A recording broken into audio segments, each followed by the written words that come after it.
हरे कृष्णा। आप सभी को कामदा एकादशी की हार्दिक शुभकामनाएं। चैत्र शुक्ल पक्ष की एकादशी को कामदा एकादशी के रूप में जाना जाता है। चैत्र नवरात्रि और रामनवमी के बाद ये पहली एकादशी है। कामदा एकादशी का उपवास करने से सभी प्रकार के पापों से मुक्ति मिल जाती है। हिंदू धर्म में किसी ब्राह्मण की हत्या करना सबसे भयंकर पाप है।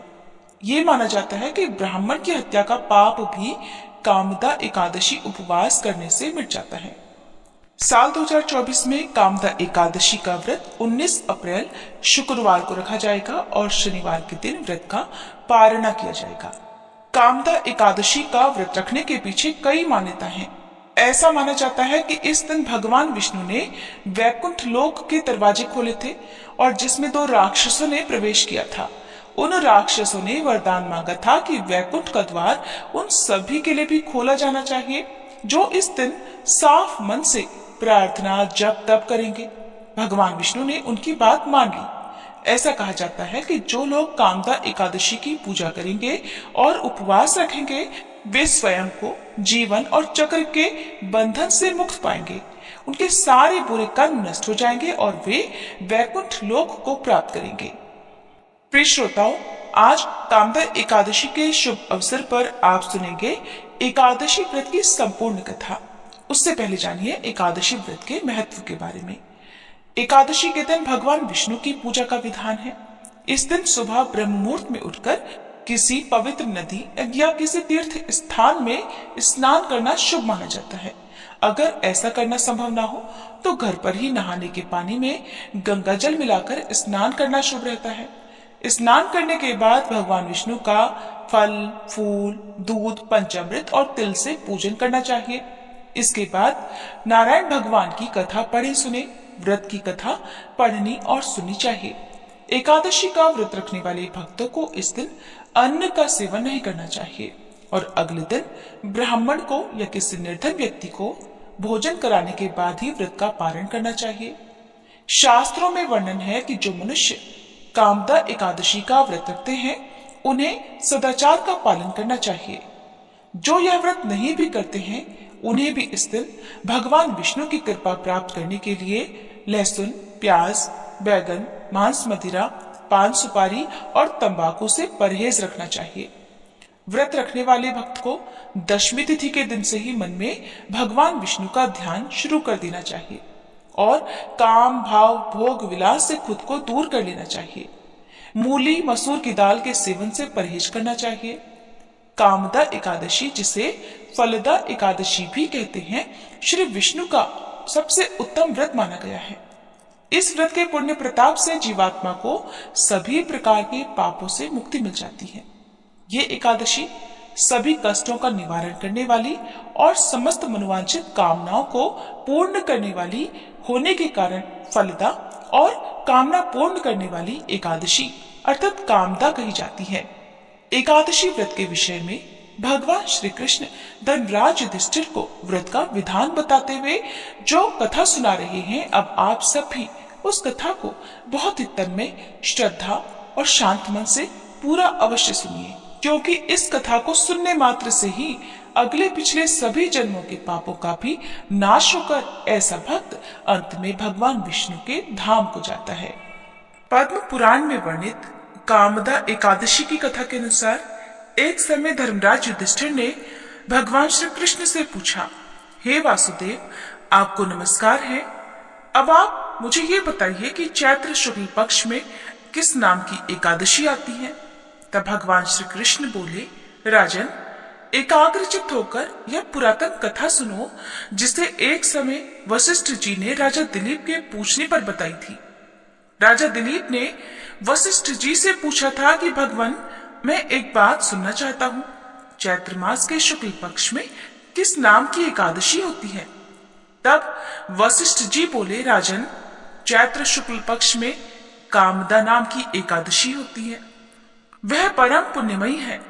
पाप रूपी ईंधन के लिए वह दावानल के समान है। प्राचीन काल की बात है, नागपुर नाम का एक अत्यंत सुंदर नगर था जहां सोने के महल बने हुए थे।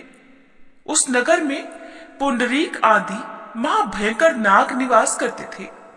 पुंडरीक नाम का नाग उन्हीं दिनों वहां राज्य करता था। गंधर्व, किन्नर और अप्सराएं भी उस नगरी का सेवन करती थी। वहीं पर एक श्रेष्ठ अप्सरा थी जिसका नाम था ललिता। उसके साथ ललित नाम वाला गंधर्व भी था और वे दोनों पति पत्नी के रूप में रहा करते थे। दोनों ही परस्पर काम से पीड़ित रहा करते थे। ललिता के हृदय में सदा पति की ही मूर्ति बसी रहती थी और ललित के हृदय में सुंदरी ललिता का नित्य निवास था।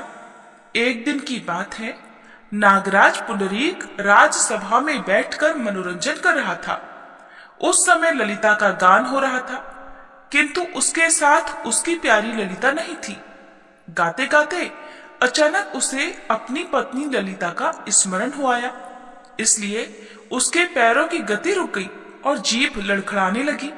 तब नागों में श्रेष्ठ कर्कोटक को ललित के मन का संताप पता चल गया, इसलिए उसने राजा पुंडरीक को उसके पैरों की गति रुकने और गान में त्रुटि होने की बात बता दी। कर्कोटक की बात सुनकर नागराज पुंडरीक की आंखें क्रोध से लाल हो गई और उसने गाते हुए कामातुर ललित को शाप दे डाला। दुर्बुद्धे, तू मेरे सामने गान करते समय भी पत्नी के वशीभूत हो गया, इसलिए जा, तू राक्षस हो जा। महाराज पुंडरीक के ऐसा कहते ही वह गंधर्व राक्षस हो गया। भयंकर मुख, विकराल आंखें और देखने मात्र से भय उपजाने वाला रूप, ऐसा भयंकर राक्षस होकर वह अब कर्म का फल भुगतने लगा। इधर ललिता अपने पति की विकराल आकृति देखकर मन ही मन बड़ी चिंतित हुई। भारी दुख से कष्ट पाने लगी और सोचने लगी, क्या करूं, कहां जाऊं, मेरे पति पाप से कष्ट पा रहे हैं। वह रोती हुई घने जंगलों में पति के पीछे पीछे घूमने लगी। वन में उसे एक सुंदर आश्रम दिखाई दिया जहां एक शांत मुनि बैठे हुए थे। उनका किसी भी प्राणी के साथ कोई भी वैर विरोध नहीं था। ललिता बड़ी तेजी के साथ वहां गई और मुनि को प्रणाम करके उनके सामने खड़ी हो गई। मुनि बड़े दयालु थे। उस दुखिनी को देखकर वे इस प्रकार बोले, शुभे, तुम कौन हो, कहां से आई हो, मेरे सामने सच सच बताओ। ललिता बोली, महामुने, वीरधन्वा नाम वाले एक गंधर्व हैं। मैं उन्हीं महात्मा की पुत्री हूं और मेरा नाम ललिता है। मेरे पति अपने पाप दोष के कारण राक्षस हो गए हैं और उनकी यह अवस्था देखकर मुझे बिल्कुल भी चैन नहीं है। हे ब्राह्मण, इस समय मेरा जो कर्तव्य हो वह बताइए। हे विप्रवर, जिस पुण्य के द्वारा मेरे पति राक्षस भाव से मुक्ति पा जाए, कृपया उसका उपदेश कीजिए। तब ऋषि बोले, शुभे, इस समय चैत्र शुक्ल पक्ष की कामदा नाम की एकादशी तिथि है, जो सब पापों को नाश करने वाली और अति उत्तम है। तुम उसी का विधि पूर्वक व्रत करो और इस व्रत का जो पुण्य हो उसे अपने स्वामी को दे डालो। पुण्य देने पर क्षण भर में ही उसके शाप का दोष दूर हो जाएगा। भगवान श्री कृष्ण कहते हैं, राजन, मुनि का यह वचन सुनकर ललिता को बड़ी प्रसन्नता हुई और उसने एकादशी को उपवास करके द्वादशी के दिन उन ब्रह्मऋषि के समीप ही भगवान वासुदेव के श्री विग्रह के समक्ष अपने पति के उद्धार के लिए यह वचन कहा, मैंने जो यह कामदा एकादशी का उपवास व्रत किया है, उसके पुण्य के प्रभाव से मेरे पति का राक्षस भाव दूर हो जाए। वशिष्ठ जी कहते हैं, ललिता के इतना कहते ही उसी क्षण ललित का पाप दूर हो गया। उसने दिव्य देह धारण कर लिया और वह राक्षस भाव भी चला गया और उसे पुनः गंधर्वत्व की प्राप्ति हो गई। हे राजन, वे दोनों पति पत्नी कामदा के प्रभाव से पहले की अपेक्षा और भी अधिक सुंदर रूप धारण करके विमान पर आरूढ़ होकर अत्यंत शोभा पाने लगे। ये जानकर इस एकादशी के व्रत का यत्न पूर्वक पालन करना चाहिए। मैंने लोगों के हित के लिए आपके सामने इस व्रत का वर्णन किया है।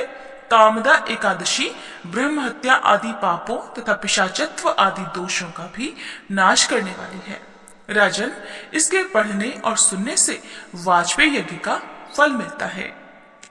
प्रेम से बोलिए श्री लक्ष्मी नारायण भगवान की जय। ये थी कामदा एकादशी व्रत की संपूर्ण कथा। अगर आप व्रत के पारण मुहूर्त या फिर पारण विधि के बारे में जानना चाहते हो तो इसकी अलग से वीडियो हमारे चैनल पर अपलोडेड है, आप चाहे तो उस वीडियो को भी देख सकते हैं।